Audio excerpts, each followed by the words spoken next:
Today we are here at a pecan orchard just outside of Skiatook, and joining me is Chad Selman with Selman Farms. Chad, a lot of people might think that a pecan orchard is a pecan orchard, but you, who are an expert, know there's differences. Tell us a little bit about the two different types of orchards we have behind us here. Yeah, so we have an orchard and a grove, and a orchard is in rows, Okay. and a grove is sporadic. Okay, we're all pecans, right? Yeah, they're all pecans. Now, the ones in rows are going to be primarily Pawnees, which is an improved variety. Okay.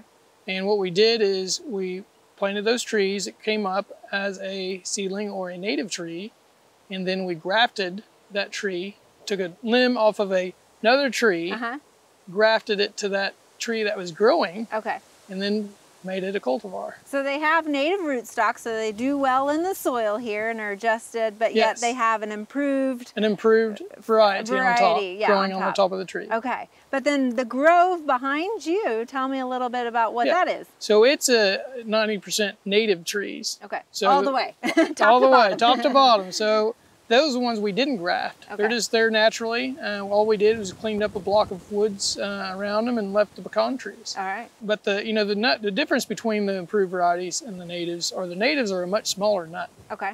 And the improved varieties are much larger. So primarily what you're always seeing are improved varieties at the stores, and especially when you're wanting those big kernels, right? Yes, exactly. So is one better than the other, or what's the differences, I guess? Is there a flavor difference? Yeah, there's always a great debate between pecan growers which one is better than the other. But in reality, the one with a higher oil content has a higher flavor value to it.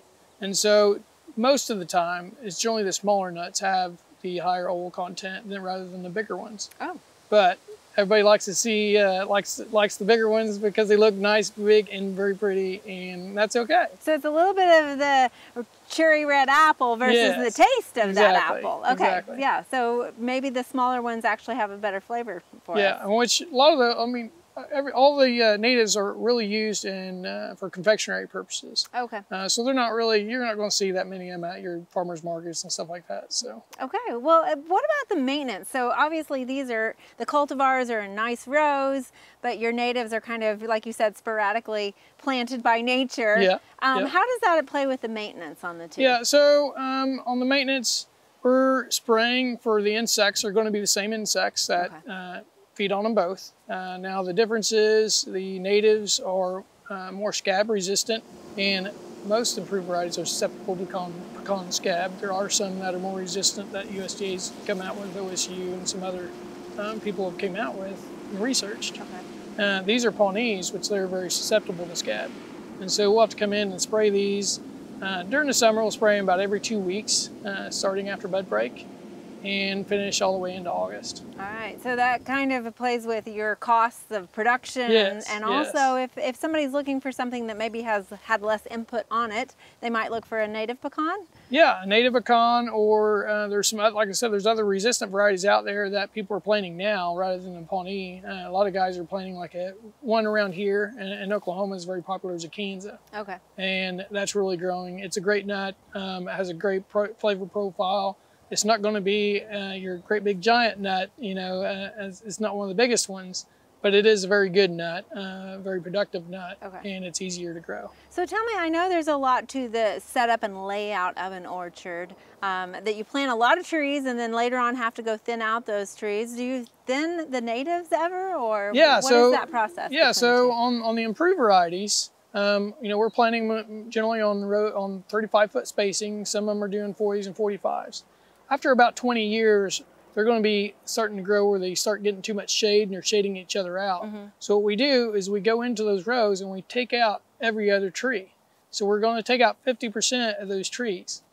And you're really not going to see much of a production difference between one year and that next year, because that sunlight is hitting those other trees so much, and those other trees are going to produce that much more. Okay. Because if you didn't, your production will decline.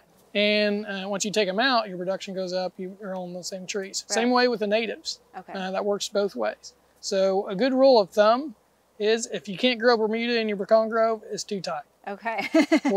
And if you look at noon, you want 50% shade, 50% sunlight. All right. Speaking of kind of what's underneath pecans, I know there's a lot of people that are grazing under pecans now too. Tell us a little bit, can you graze with cattle under both native and improved as well? Yeah, so you can. There are guys that do both and some guys that really just graze natives and non-improved. But because the improved varieties, you know, we're taking care of them, have a lot more inputs on them, so we want them to produce their fullest potential. There's also chemicals for scab and stuff that have grazing restrictions and stuff like that on there, so it's a little harder to deal with than the native orchard.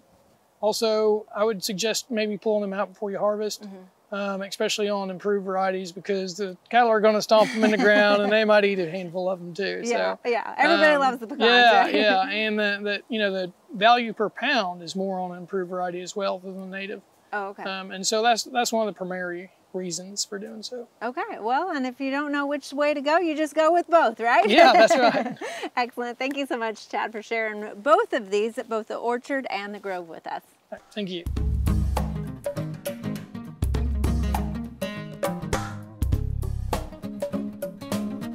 We hope you enjoyed this video as part of our Oklahoma Gardening YouTube channel. You can also find even more videos on the OK Gardening Classics YouTube channel. And join us on social media for great gardening tips, photos, and discussion.